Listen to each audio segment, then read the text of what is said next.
Dan pada malam itu, ternyata yang menemani Syahril adalah Adele. Syahril pun akhirnya menghabisi malam ditemani oleh si pemandu karaoke muda. Halo Sobat Pena, apa kabar hari ini? Assalamualaikum warahmatullahi wabarakatuh. Hari ini kita akan kembali membahas kejadian-kejadian mengerikan, kisah nyata yang terjadi di muka bumi ini. Kisah kali ini terjadi di Sukabumi, Jawa Barat pada tahun 2022. Warga Sukabumi sebelumnya dikemparkan oleh penemuan dua jasad wanita yang salah satunya ditemukan mengambang di tengah laut, sementara yang satunya tergeletak di tepi pantai. Kedua jasad tersebut ditemukan dalam kondisi yang sangat mengenaskan. Setelah diidentifikasi, kedua jasad tersebut barulah diketahui jasad itu merupakan seorang bos pemilik kafe dan juga seorang karyawannya yang merupakan pemandu karaoke. Kejadian mengerikan ini ternyata dilatar belakangi urusan syahwat dan dilakukan oleh seorang pria yang merupakan nelayan yang merasa kesal dengan sang pemandu karaoke yang menolak untuk diajak melakukan hubungan badan. Bagaimana kisah selengkapnya tentang kasus yang satu ini? Langsung saja kita bahas di Kata Pena.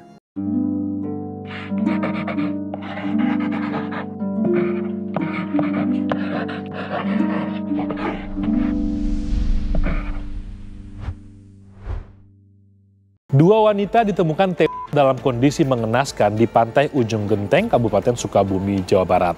Kedua wanita tersebut pekerja malam di penginapan dan tempat karaoke. Sebelum kita mulai ke ceritanya, jangan lupa untuk subscribe channel ini dan bagikan video ini ke teman-teman kalian.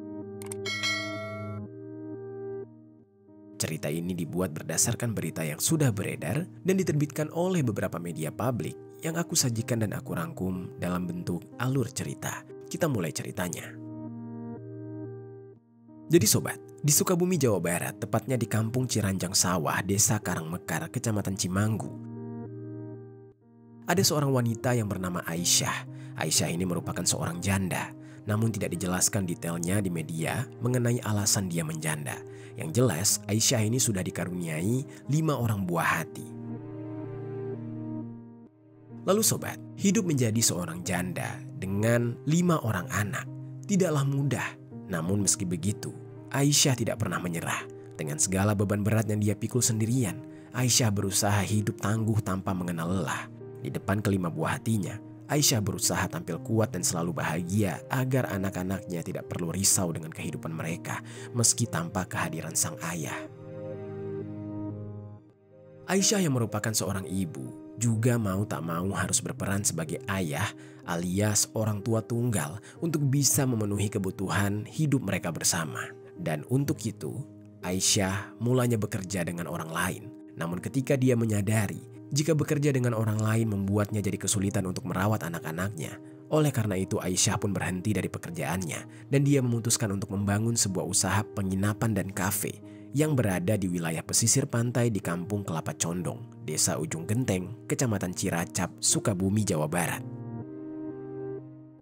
Kafenya ini diberi nama dengan Kafe Sinar Laut. Dengan perjuangan yang besar, Aisyah merintis usaha penginapan dan kafenya hingga dari yang awalnya sepi pengunjung menjadi semakin ramai. Dan dari usaha penginapan dan kafenya ini, Aisyah pun bisa memenuhi segala kebutuhan hidup keluarganya, termasuk sekolah anak-anaknya. Dan saat ini, usaha penginapan dan kafe milik Aisyah sudah berjalan selama 15 tahun. Hingga Aisyah sudah menginjak usia lanjut yaitu 54 tahun. Meski semakin lama usianya semakin rentah, semangat Aisyah tidak pernah luntur. Berkat kerja keras dan perjuangan Aisyah, usaha penginapan dan kafenya juga terus berkembang pesat. Banyak juga inovasi baru dari usahanya tersebut, yang mana salah satunya dengan adanya karaoke. Aisyah juga menyediakan jasa pemandu karaokenya untuk melayani pelanggan. Dan salah satu pemandu karaoke yang bekerja dengan Aisyah adalah seorang gadis muda yang usianya masih 18 tahun bernama Delawati alias Adelia alias Adele. Adele ini merupakan gadis muda asal kampung Citangkil, Desa Limus Nunggal, Kecamatan Bantar Gadung, Sukabumi, Jawa Barat. Adele tinggal bersama dengan ibunya yang bernama Ella dan juga adiknya yang tidak disebutkan identitasnya. Adele dikenal sebagai anak yang berbakti dan memiliki cita-cita yang mulia, yaitu membanggakan ibunya. Adele merupakan seorang anak yatim yang menggantikan posisi ayahnya untuk mencari nafkah. Di usia mudanya yang seharusnya dia duduk di bangku sekolah dan bersosialisasi dengan teman-teman sebayanya, Adele malah tidak mau terpuruk di dalam hal tersebut. Dia ingin keluarganya bangkit dan akhirnya dia memilih bekerja di usia 15 tahun untuk memenuhi kebutuhan hidup keluarganya, termasuk sekolah sang adik. Saat ini Adele bekerja dengan Aisyah sebagai pemandu karaoke. Meski pekerjaan ini sering dipandang sebelah mata, apalagi Adele juga usianya masih sangat belia, rasanya untuk keadaan keluarganya saat ini, Adele tidak ada pilihan lain selain menerimanya dan berusaha bekerja dengan baik agar banyak pelanggan yang mau memakai jasanya, sehingga dia bisa mendapatkan bayaran yang banyak. Lalu sobat, menjadi pemandu karaoke di kafe pesisir pantai, pelanggan Adele biasanya adalah wisatawan atau penduduk setempat yang umumnya berprofesi sebagai nelayan. Dan setiap harinya, Adele menerima banyak pelanggan. Sampai pada suatu hari, tibalah ada seorang nelayan yang mau menggunakan jasa Adele. Nelayan tersebut adalah seorang pria yang berusia 51 tahun yang bernama Syahril Sarifudin atau yang akrab disapa dengan nama Syahril. Syahril ini merupakan warga kampung Badak Putih, Pelabuhan Ratu, Sukabumi, Jawa Barat. Mengenai latar belakang keluarga Syahril tidak dijelaskan secara lengkap di media manapun, sehingga tidak diketahui bagaimana statusnya saat ini. Sehari-hari Syahril menjalani profesinya sebagai nelayan. Namun entah ada alasan apa, Syahril ingin mencari pekerjaan di tempat lain, sehingga berangkatlah Syahril ke wilayah pesisir pantai di Kampung Kelapa Condong, Desa Ujung Genteng. Dia berangkat pada hari Minggu tanggal 19 Juni tahun 2022 dengan mengendarai sepeda motornya. Dan saat itu situasinya di daerah tersebut sudah malam dan wilayah itu juga memang sedang turun hujan. Dalam situasi seperti itu, Syahril pun ditawari untuk mampir ke sebuah kafe yang tidak lain adalah Kafe Sinar Laut untuk meneduh. Dan kafe itu adalah kafe di mana Adele bekerja. Di dalam kondisinya yang hampir basah kuyup karena kehujanan, Syahril pun akhirnya mampir. Mengetahui kafe itu ternyata ada tempat karaoke dan menyediakan jasa pemandu karaoke atau wanita penghibur. Akhirnya Syahril tertarik untuk mampir dan bersenang-senang di tempat itu. Dan pada malam itu ternyata yang menemani Syahril adalah Adele. Syahril pun akhirnya menghabisi malam ditemani oleh si pemandu karaoke muda. Syahril bernyanyi dengan riang sambil meneguk minuman. Syahril berusaha melepaskan segala beban pikirannya. Hingga di dalam pengaruh alkohol, Syahril melihat kecantikan Adele jadi tergoda. Dan pada akhirnya dia berniat ingin menggunakan jasa Adele untuk bisa lebih jauh. Syahril pun mencoba menawarkan Adele apakah dia mau untuk Dan saat itu Adele pun setuju, sehingga Syahril sangat senang. Kemudian Syahril menanyakan tarif yang harus dibayarkan kepada Adele dan Adele meminta uang sebesar Rp300.000. Namun sebelum Syahril memberikan uangnya, Syahril di saat itu hendak memastikan kesehatan Adele terlebih dahulu agar nanti tidak ada halangan. Kurang lebih Syahril bertanya seperti ini. Tapi kamu sehat kan? Lalu dijawablah oleh Adele kurang lebih, ya sehat dong, kalau nggak sehat nggak mungkin saya di sini. Dan mendengar jawaban tersebut, Syahril pun langsung memberikan sisa uang yang dia punya di tengah krisis keuangannya, yaitu senilai Rp300.000 kepada Adele. Padahal itu adalah sisa uangnya dan tujuannya datang ke daerah tersebut adalah untuk mencari pekerjaan. Setelah Adele menerima uang tersebut, mereka pun kemudian langsung masuk ke dalam salah satu kamar di penginapan. Syahril yang tidak sabar ingin melakukan hubungan lebih intim dengan gadis cantik yang usianya jauh lebih muda. Di saat itu dia sangat excited. Namun sobat, di tengah-tengah kegirangan dan semangat Syahril, rupanya Adele tiba-tiba langsung menolak dan membatalkan niat mereka dengan alasan sedang datang bulan. Entah alasan tersebut memang benar atau hanya sebatas alasan agar tidak melayani Syahril. Namun yang jelas, keputusan tersebut membuat Syahril bingung dan kesal. Dia kecewa. Di tengah rasa kesalnya, Syahril yang tidak mau pusing pun lantas meminta kembali uangnya dari Adele. Mungkin dia bisa menyewa jasa pemandu karaoke yang lain. Tapi rupanya, Adele ini punya prinsip, uang yang sudah diterima tidak bisa diambil lagi. Hal itu pun menuai respon amarah yang perlahan semakin memuncak dari Syahril. Karena di tengah kondisi keuangannya saat itu, uang yang diberikan kepada Adele sebelumnya benar-benar sangat berharga. Dan dia merasa rugi dan merasa ditipu oleh Adele. Dan Adele malah tidak mau memberikan kembali uang tersebut. Padahal pelayanan juga tidak diberikan. Di bawah pengaruh alkohol, Syahril tidak bisa berpikir jernih. Dia jadi gelap mata. Dia berniat untuk melakukan tindakan yang keji terhadap Adele karena emosi. Syahril yang diliputi emosi langsung berjalan menuju ke motornya. Sesampainya dia di motornya, dia rupanya mengambil sebilah pisau yang dia simpan di dalam jok motor. Diketahui pisau tersebut memang dia letakkan di jok motornya untuk peralatan yang mendukung profesinya sebagai nelayan. Dan di saat itu, waktu sudah menunjukkan lewat dari tengah malam. Kurang lebih menunjukkan pukul 1 dini hari, memasuki hari Senin tanggal 20 Juni tahun 2022. Dengan kemarahan yang meluap-luap, Syahril kembali menghampiri Adel di kamar sambil membawa pisau. Adel yang di saat itu panik karena Syahril membawa pisau, dia pun berlari keluar kamar, namun dicegat. Meski begitu, Adel tetap berusaha melarikan diri. Namun Adel yang melarikan diri, dihentikan langkahnya oleh Syahril dengan cara menarik rambutnya tanpa berlama-lama. Dia langsung menyerang Adel dari belakang dengan tikaman pisau sebanyak beberapa kali. Syahril menikam tepat di punggung Adel. Adel berteriak kesakitan, menjerit-jerit minta ampun. Pisau yang tajam tersebut langsung menembus sampai ke dada depan. Di saat itu, Adel tidak kuat menahan rasa sakit karena dari punggung sampai ke dadanya sudah ditembusi oleh besi tajam tersebut. Dan di saat itu, robekan di tubuhnya mengeluarkan cairan merah yang begitu banyak. Seketika tubuh Adel terjatuh, bersimbah cairan merah yang membanjiri lantai. Seketika Adel pun kejang-kejang. Sebagai reaksi alami tubuhnya yang mengalami cedera parah akibat kerusakan organ vital dan syarafnya setelah penikaman yang dilakukan oleh Syahril. Adel yang tidak kuat menahan rasa sakit akhirnya menghembuskan nafas terakhir. Dia pun tewas di tangan Syahril. Atas kejadian bengis tersebut, rupanya Aisyah, sang pemilik kafe, melihat secara jelas kejadian itu.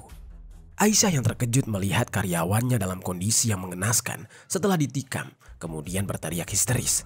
Ketika Syahril mendengar suara teriakan histeris tersebut, seketika Syahril panik dan mencari sumber suara itu. Sial sekali rasanya. Syahril merasa dia sangat sial. Ternyata ada saksi ketika dia melakukan kebengisannya ini. Kurang lebih begitulah dalam benak Syahril. Syahril yang panik pun langsung menghampiri Aisyah dan kembali menodongkan pisau. Aisyah yang ketakutan tidak hanya meringkuk mencoba melindungi diri. Karena kejadian tersebut begitu cepat, Aisyah juga tidak sempat berpikir panjang untuk kabur atau melakukan perlawanan saat Syahril mendekatinya dan hendak menikam bagian tubuhnya. Kebetulan, pisau yang digenggam oleh Syahril sudah berlumuran cairan merah dan terasa licin. Sehingga ketika Syahril menusukkan pisau tersebut ke arah perut Aisyah, mata pisau tersebut malah tergelincir dan merobek tangan Syahril sendiri. Aisyah yang masih ada kesempatan untuk menyelamatkan diri di saat itu tidak berani berbuat apa-apa. Dia hanya terkejut ketika Syahril menikamkan pisau tersebut ke perutnya namun gagal. Dan di saat itu Syahril pun semakin kesal karena gagal menikam perut Aisyah. Dan kemudian dengan kondisi tangannya yang robek, dia menyeret tubuh Aisyah ke belakang kafe yang mengarah ke laut yang hanya berjarak sejauh 2-3 meter saja dari pantai. Kemudian di tengah keheningan malam, Syahril menyelupkan kepala Aisyah berkali-kali. Aisyah berupaya berteriak minta tolong, namun setiap dia berteriak, kepalanya langsung dicelupkan ke air sehingga suaranya teredam. Aisyah pun lama-kelamaan mulai kehabisan nafas dan dia benar-benar tidak diberi kesempatan oleh Syahril untuk sebentar saja menghirup udara. Hingga akhirnya Aisyah pun pasrah, tidak bisa melawan lagi. Seketika Aisyah tewas di tangan Syahril karena kehabisan nafas. Setelah Aisyah benar-benar tidak melawan, Syahril mencoba memeriksa. Ternyata Aisyah benar-benar sudah meninggal dunia. Lalu Syahril lantas membiarkan jasad Aisyah di sana, sengaja agar tubuh Aisyah hanyut terbawa oleh ombak yang saat itu kebetulan laut sedang pasang. Tubuh Aisyah pun pada akhirnya terbawa oleh ombak sejauh 3 km dari lokasi kejadian. Sementara itu, Syahril kembali melihat kondisi Adel yang ternyata juga sudah meninggal dunia, berlumuran cairan merah setelah tubuhnya tercabik-cabik. Kemudian Syahril pun membawa jasad Adel ke belakang kafe. Begitupun juga dengan pisau yang dia gunakan dalam aksi kejinya tersebut. Kemudian dia langsung kembali ke penginapan. Syahril berharap jika jasad Adel juga akan hanyut terbawa arus laut seperti Aisyah. Namun sobat, meski saat itu tubuh Adel juga berada di bibir pantai dan sempat tergenang di dalam air laut, rupanya tubuh Adel tidak sampai terbawa ombak sehingga hanya tergeletak tidak jauh dari kafe.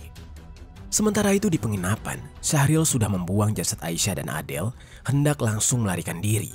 Tapi tiba-tiba saja dia kepikiran. Dia ingin menggasak harta benda milik kedua korban tersebut karena uangnya sudah habis untuk bersenang-senang di kafe itu. Syahril pun kemudian mengambil handphone, perhiasan milik korban, dan juga beberapa barang berharga lainnya. Setelah itu, Syahril langsung melarikan diri dengan tangan yang masih berlumuran cairan merah karena tangannya sempat terluka akibat terkena pisau tadi. Syahril yang melarikan diri kemudian bersembunyi di salah satu gubuk yang ada di sekitar tempat pelelangan ikan Pelabuhan Ratu. Dan diketahui bahwa dalam pelariannya, Syahril sempat berobat ke salah satu klinik untuk menjahit luka robek di tangannya. Singkat cerita, waktu pun terus berlalu. Tepat pada Senin pagi, seorang nelayan dikejutkan dengan temuan jasad Adel yang tergeletak dengan bersimbah cairan merah di tepi laut. Nelayan tersebut pun lantas berteriak memanggil warga yang lain. Sehingga seketika warga berkumpul untuk melihat temuan jasad tersebut. Setelah mereka melihat jasad itu, warga pun mengenalnya, di mana jasad tersebut diketahui merupakan warga dari salah satu pekerja di kafe Sinar Laut. Atas temuan jasad Adel, warga langsung melaporkannya kepada pihak kepolisian. Dan pihak kepolisian yang menerima laporan langsung ke lokasi dan melakukan olah TKP. Dan tidak lama setelah ditemukannya jasad Adel, di sisi lain, sejumlah nelayan di perairan Ujung Genteng yang sedang berlayar di tengah laut menemukan jasad seorang wanita lanjut usia dalam posisi tertelungkup mengambang di perairan sekitar pukul 5 pagi. Penemuan jasad ini membuat para nelayan jadi ketakutan dan mereka tidak berani mengangkat jasad tersebut. Mereka pun memutuskan untuk melaporkannya ke Asep, yaitu seorang ketua kerukunan nelayan setempat. Asep yang mendengar kabar temuan jasad kemudian meminta nelayan tersebut untuk menunggu sementara. Dia mencari perahu untuk bisa mengevakuasi jasad itu. Sambil menunggu Asep, nelayan tersebut pun merekam temuan jasad dan membagikannya ke media sosial untuk membantu mencari tahu identitas jasad. Dan hingga pada akhirnya, sekitar pukul 6 pagi, Asep datang bersama sejumlah nelayan lain sambil membawa kantung mayat dari Sarda atau SAR daerah Kabupaten Sukabumi dan juga RAPI, yaitu Radio Antar Penduduk Indonesia. Asep dan nelayan lain akhirnya berhasil membantu nelayan tersebut mengevakuasi jasad ke daratan. Penemuan jasad korban juga langsung menghebohkan warga setempat. Pihak kepolisian juga datang untuk memeriksa temuan tersebut. Berdasarkan temuan jasad di kedua tempat yang berbeda dan di waktu yang hampir bersamaan, polisi langsung melakukan pemeriksaan lebih mendalam. Saat dilakukan pemeriksaan, rupanya kedua jasad yang ditemukan saling berkaitan, di mana polisi mendapatkan keterangan saksi dari salah satu warga yang melihat video rekaman nelayan yang menemukan jasad Aisyah, di mana saksi tersebut menyebutkan bahwa jasad yang ditemukan mengambang di tengah laut adalah tetangganya, yaitu Aisyah, pemilik penginapan dan kafe Sinar Laut. Dan sudah diketahui bahwa jasad lainnya adalah pemandu karaoke di kafe tersebut yang bernama Adel. Dan mereka berdua langsung dibawa ke rumah sakit untuk dilakukan otopsi. Sementara itu, keluarga Aisyah, khususnya kelima anaknya, yang tiba-tiba mendapatkan kabar bahwa ibu mereka sudah tewas, mereka langsung lemas. Mereka tidak percaya bahwa ibu mereka, satu-satunya harta berharga yang masih mereka punya, harus tewas dengan cara yang benar-benar tragis. Rasanya seperti mimpi. Ibu mereka yang selama ini berjuang untuk kehidupan mereka berlima, harus meninggalkan mereka secepat ini. Begitu juga dengan keluarga Adel yang mengetahui bahwa gadis yatim yang bekerja di kafe Sinar Laut tersebut juga ikut tewas bersama bosnya. Mereka juga sama, tidak percaya dengan hal ini. Setelah kedua keluarga yakin bahwa itu adalah jasad anggota keluarga mereka, barulah kedua jasad dipulangkan ke rumah duka masing-masing dan didoakan lalu dimakamkan secara layak. Dan atas temuan kedua jasad, polisi terus melakukan pemeriksaan dan akhirnya dapat mengungkap identitas pelaku yang ternyata merupakan salah satu pelanggan kafe Sinar Laut. Entah bagaimana polisi bisa mendapatkan informasi, namun yang jelas di saat itu polisi langsung melakukan pengejaran.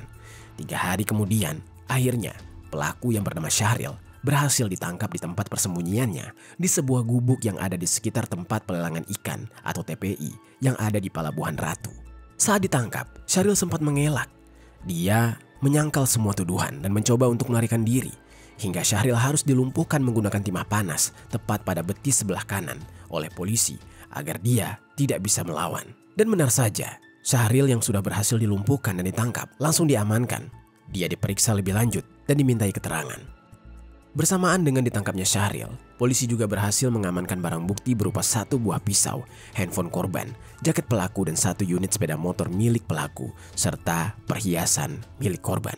Syahril yang diamankan langsung diperiksa dan dimintai keterangan. Syahril yang awalnya mengelak, terus didesak. hingga akhirnya Syahril mengakui perbuatannya yang telah tega mengeksekusi Adel yang merupakan teman kencannya alias pemandu karaoke yang menemaninya. Perbuatan kejinya ini dia lakukan karena Adel enggan melakukan hubungan yang lebih intim dengannya. Padahal Syahril sudah membayarnya. Dan yang membuat Syahril murka adalah ketika Adel tidak mau mengembalikan uang tersebut. Dan lantas polisi menanyakan mengapa Aisyah juga ikut dihabisi. Dan di saat itu Syahril menjawab, hal itu karena Aisyah menjadi saksi atas perbuatan kejinya. Dan di saat itu Aisyah berteriak dan membuat Syahril panik hingga ketakutan bahwa aksinya ini sudah ketahuan. Sehingga dia memutuskan untuk sekalian menghabisi nyawa Aisyah. Sungguh perbuatan yang sangat keji. Dan untuk mempertanggungjawabkan perbuatannya, Syahril pun dijerat dengan pasal 338 subsidiar 351 atau pasal 365 KUHP tentang penghilangan nyawa dengan ancaman hukuman kurungan penjara selama 15 tahun. Itu dia sobat, kisah dari Aisyah dan Adel yang harus berakhir dengan sangat keji di tangan Syahril, pelanggan mereka. Apa pelajaran yang bisa kita ambil dari kisah ini?